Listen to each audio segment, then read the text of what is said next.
Hey YouTube, Chad here with another beer review.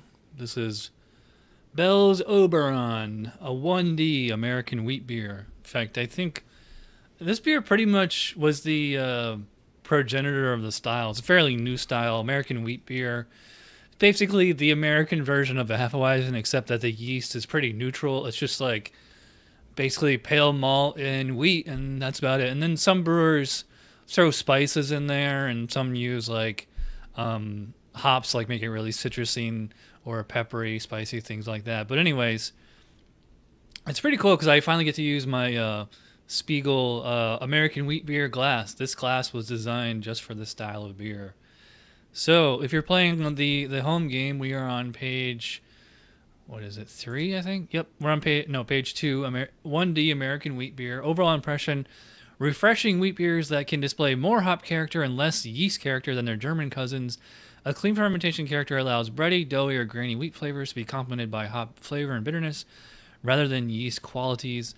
Well, it does have like a kind of bready taste, aroma, like almost a little bit of sourdough. Yeah, I mean, I smell plenty of wheat. There is like a faint orange citrus character in there. I wonder if that's like a placebo effect, because I'm seeing like the orange and the blue on here. You think, and it's summer, it's Florida, you think citrus or something. It's not especially aromatic. Let's see what the specs say. And this is a new thing I'm going to do, is like I'm going to do the category first, then check the specs, see if it checks out. Aroma: low to moderate grainy, bready, or doughy wheat character. I agree with that. I'd probably call it moderate. Light to moderate malty sweetness is acceptable. I really don't get any malty sweetness. Esters can be moderate to none. Yeah, there's really no esters in here, although should reflect relatively neutral yeast strains. Banana is inappropriate. That's a mistake a lot of homebrewers make. They try to make American wheat beers and they use German Hefeweizen yeast. It's wrong. You got to use neutral yeast. Hop aroma may be low to moderate. It can have a citrusy, spicy, floral, or fruity character. No clove phenols. Again, it's not the same as a German Hef.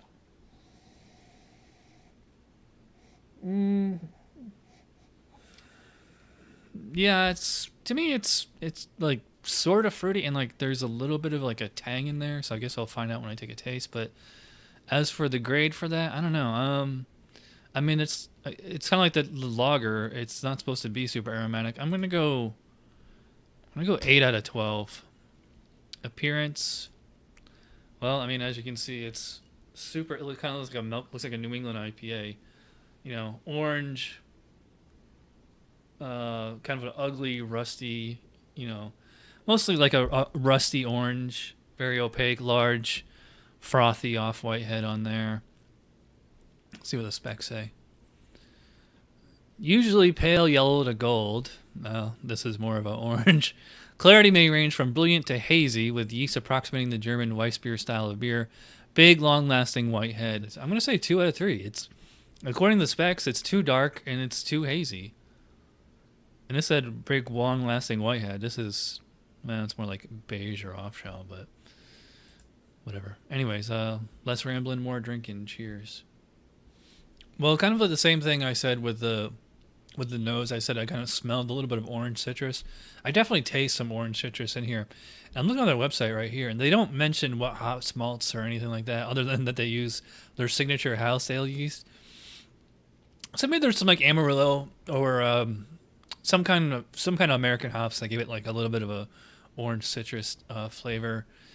Otherwise, you know, the base palate is just kind of like wheat and like two-row, and that's about it. Like no toasty notes, no, you know, certainly no chocolate or roast or anything like that.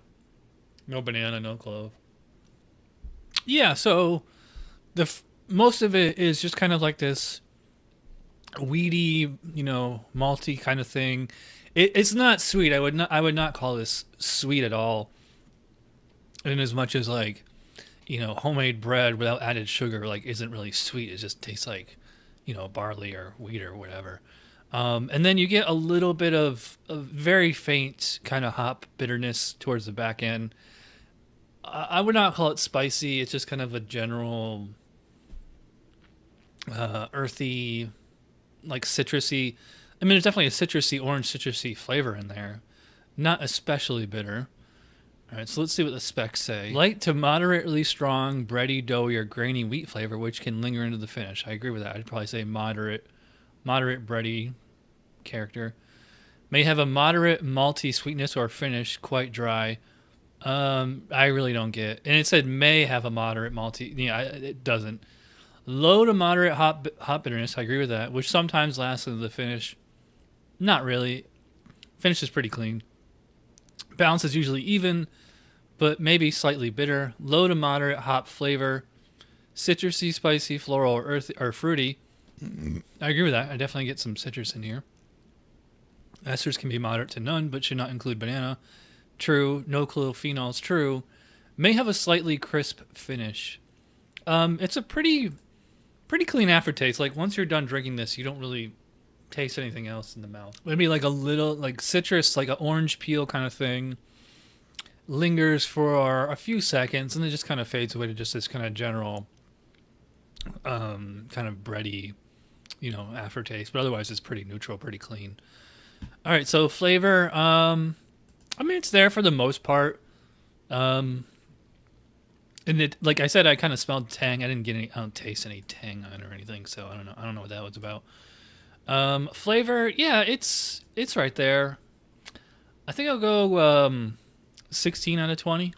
All right, so let's check the mouthfeel. Medium light to medium body. I agree with that. It's definitely like a medium body, very creamy, very smooth. Medium high to high carbonation. I'd probably call it, yeah, probably high carbonation.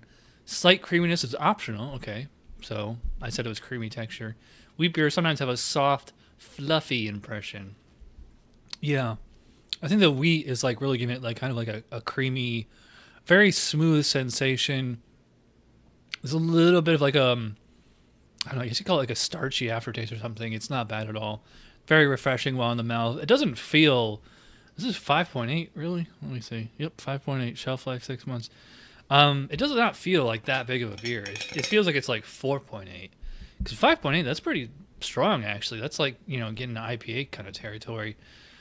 Not what you expect what you want in like a session wheat beer. Like, I'm surprised they don't have like a light version of this that's like 4.2 or something.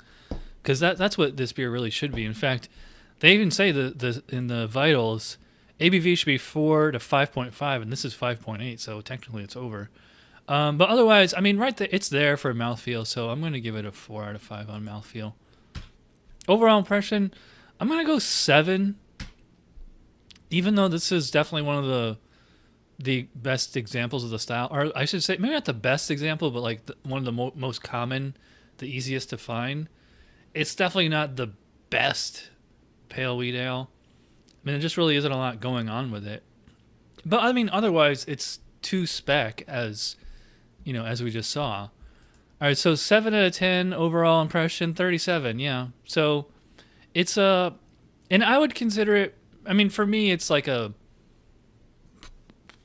5 or 6, maybe. 7 on a really good day. I'd kind of penalize it, like, just as a consumer.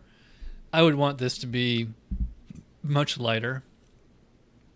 I like that they put it in cans now, because like this is the kind of beer you want at the beach or the park or something in the summer.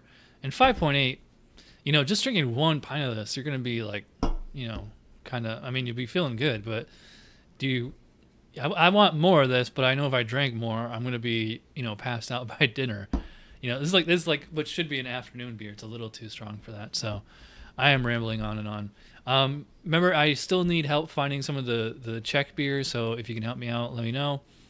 If you want to get one of these Spiegel glasses, I'll put links to where you can buy them on Amazon, plus all the books behind me over there. And thanks for watching, and I will see you in the next beer review. Cheers.